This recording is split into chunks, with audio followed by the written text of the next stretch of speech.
Alright, we're here today with three different 1911s. I'm going to talk about real quick is the different sights that are available for 1911s and how they're set up. First one we'll start off with is this 38 Super, and as you can see, it's got just kind of your general GI style sights.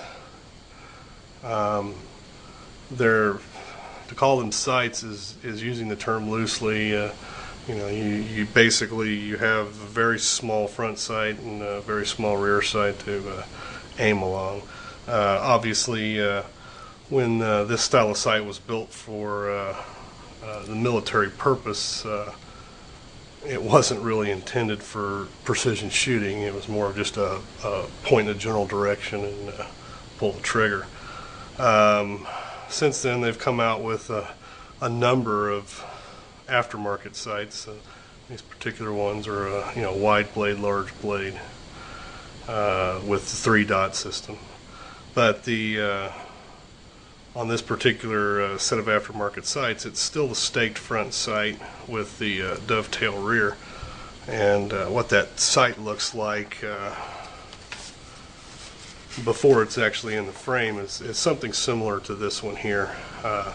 The frame actually, or the slide actually has a small square hole cut into the top of it, and that sight has a pin that sticks in through that hole, and then the bottom of that is mashed up against the underside of the slide, and that's what holds the front sight in place. As time's gone on, what they've done is they've gone to more of a setup like this with the dovetails, both front and the rear dovetails. And what that does is that will allow for side-to-side movement of the front sight as well as the back sight. This particular sight, of course, is a Novak style, and since it's dovetailed in, it will only allow you to move it for windage. However, they even do have sights that are available to change elevation and make them fully adjustable, but I just don't have any on any of these particular ones. So anyway, just a brief look at over sights. They're relatively easy to change. One of the biggest problems you'll run into with changing sights is a lot of different manufacturers have their own little take on the dovetail angles. So some of the angles are a little different than others, just depending on the different manufacturer. What most of the sight companies do is they make the dovetail cuts in their sights oversized, so there is some fitting involved, and it's nothing usually very difficult. It's just a time-consuming process to get it in tight.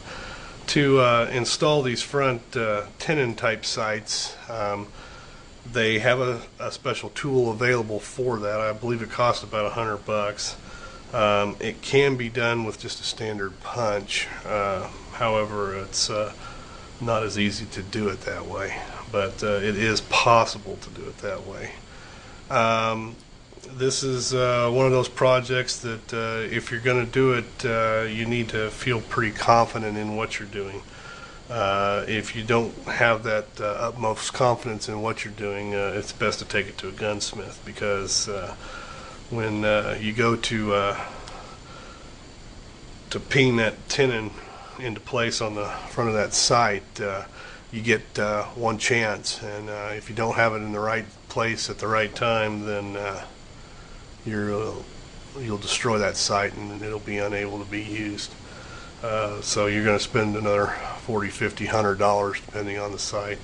The other thing that you're going to get into is 1911s do have night sights available, and most of those night sights have a small glass vial inside them that contains the chemical that causes it to glow, and those vials are very fragile, so you want to be very, very careful with those, not to break those vials. And the other side of that is those sights are very, very expensive. So obviously you get one chance and that's it with those for certain. So anyway, like I say, it's something that can be done on your own if you choose to do it.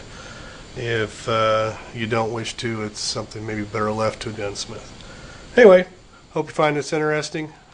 We'll talk to you later. Have a nice day.